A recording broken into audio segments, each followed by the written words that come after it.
Asslamu alikum. Welcome back to Mm Sha kitchen. இன்னைக்கு நம்ம என்ன ரெசிபி பார்க்க போறோம்னா சேப்பக்கிழங்கு ஐர மீன் குழம்பு ரெசிபி தான் நம்ம இன்னைக்கு பார்க்க போறோம்.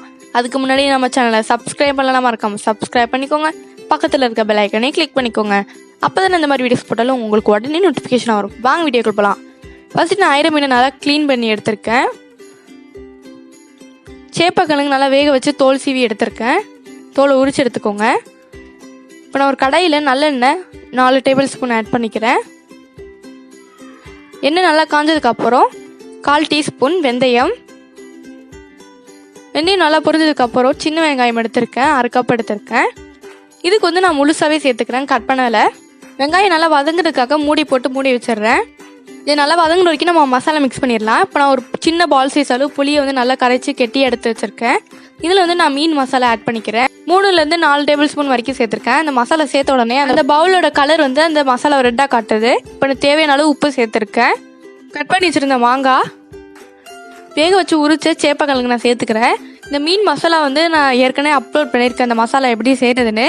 இந்த வீடியோ முடிச்சதுக்கப்புறம் நீங்கள் கீழே இருக்க டிஸ்கிரிப்ஷனில் லிங்க் கொடுக்குறேன், செக் பண்ணி பாருங்கள். அப்படி இல்லைனா என் ஸ்க்ரீனில் கொடுக்குறேன், செக் பண்ணி பாருங்கள். இப்போ மிக்ஸ் பண்ணதுக்கப்புறம் இந்த கலரில் தான் இருக்கும். உங்களுக்கு அந்த பவுலோட கலர் எஃபெக்ட் ஆகி அப்படி தெரியுது. இப்போ அது வெங்காயம் நல்லா வதங்கிடுச்சு. இப்போ நான் 5 பச்சை மிளகாய் சேர்த்துக்கிறேன், 3 தக்காளி, 1 டேபிள் ஸ்பூன் மிளகாய் தூள் சேர்த்துக்கிறேன். இப்போ எல்லாத்தையும் சேர்த்துட்டு நான் லைட்டாக வதக்கிக்கிறேன்.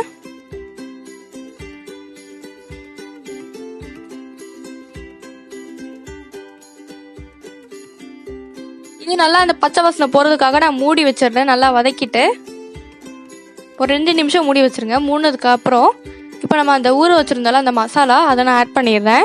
இந்த மசாலா நல்லா கொதிச்சு வரணும், அப்போ தான் நல்லாயிருக்கும். இது நல்லா கொதிச்சு வரட்டும். பாருங்கள், நல்லா கொதிச்சிருச்சு. இப்போ நம்ம ஐர மீனை நான் உள்ளே சேர்த்துடுறேன்.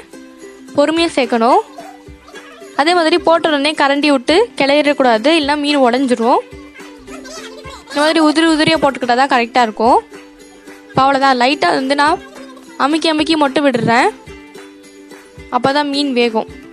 இப்போ நான் அதை மூடி வச்சிடுறேன். ஒரு 2 நிமிஷத்துக்கு அப்புறம் எப்படி இருக்குன்னு பாருங்கள். நல்லா வெந்திருக்கு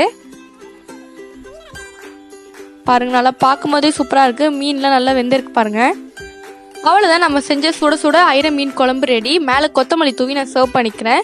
இந்த ரெசிபி உங்களுக்கு பிடிச்சிருந்ததுன்னா லைக் பண்ணிக்கோங்க, ஷேர் பண்ணிக்கோங்க, மறக்காமல் சப்ஸ்கிரைப் பண்ணிக்கோங்க. இது போல் மீன் குழம்பு ரெசிபிஸ் நான் நிறைய அப்லோட் பண்ணியிருக்கேன், அதையும் செக் பண்ணி பாருங்கள். இது போல் ஒரு இன்ட்ரெஸ்டிங்கான வீடியோ நெக்ஸ்ட் டைம் சந்திக்கிறேன். Bye, see you, take care, stay home, stay safe.